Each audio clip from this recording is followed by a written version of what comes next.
Welcome to Audit's YouTube channel, your world for information.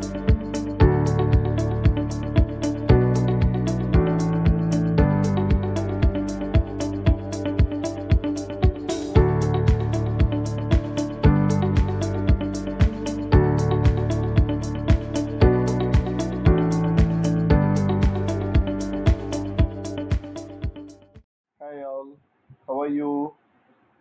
The topic for the day is how to communicate effectively during the audits. Before we get into the topic, a quick reminder to subscribe to my channel if you haven't already, and also hit the bell button so that you can receive the future videos of mine as and when they are released.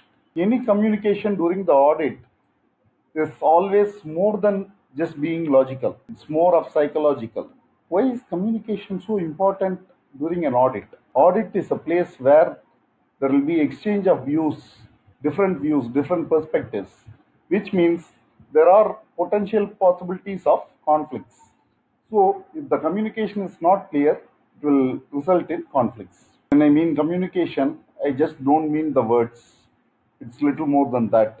Be it a soothing smile or a positive eye contact, uh, great body language, or the choice of words and more other non-verbal actions, everything will be judged. Why worry about all these? Even a handshake, a firm handshake, or your walking style will be observed. Communication during an opening meeting is of paramount importance. The opening meeting is an icebreaker.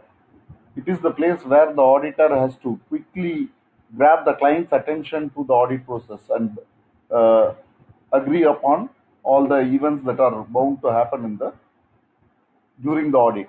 Sometimes, as a lead auditor, you will have to be little compromising on your style based on the reaction of the target audience. You should always be a horse for a course. Your people skill will take you a long way in developing relationship in a short period with people whom you would have to interact 1 day or 2 days or maximum 3 days. When you build a positive rapport, it eases the friction and it ensures a smooth audit process. It is always easy to communicate with a relaxed person. So make them relax. Don't just tell. Show them the intent. Show them the purpose behind your visit. It's all has to be communicated both verbally and non-verbally. Using the right language, right choice of words, and a confident voice, right tone, uh, understanding the cultural differences, these would help.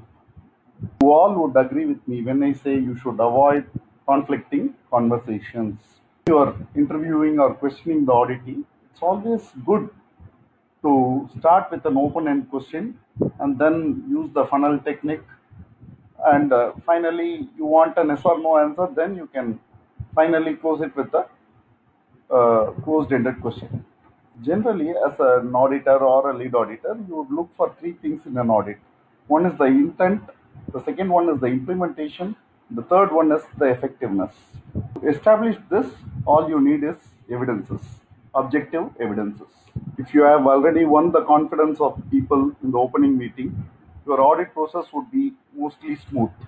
But if there are any diversional tactics, you should know how to come out of it and how to make people understand that the audit is a serious affair and you should be able to get things nicely out of them without pressurizing them much. Having a good sense of humor always helps. It also aids in conflict resolution.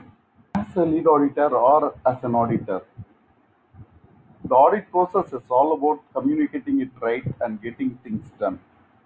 And if your communication skills are good enough, it's a easy walk, cakewalk. It is always a good practice to find your ceilings even before the closing meeting, so that there will not be any conflict or any kind of resistance in the closing meeting during the closing meeting. Take it from me, your audit is a learning curve and you will improve with every audit, immaterial of whatever audit it is.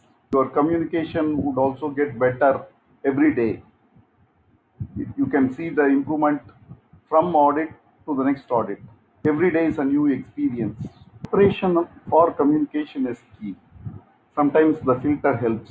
Your written communication would be tested during your report preparation. An auditor should always be a communicator par excellence. Communication is a double-edged sword. Your awareness is the key. As the great Tamil saint poet Thulluvar would say, "சுழல்வலன் சோர்விலான் Anjaan அவனை இகழ்வலல் யார்க்கும் அரிது." It means one who is communicative, one who is energetic, and one who is fearless will always be very hard to be defeated by anybody.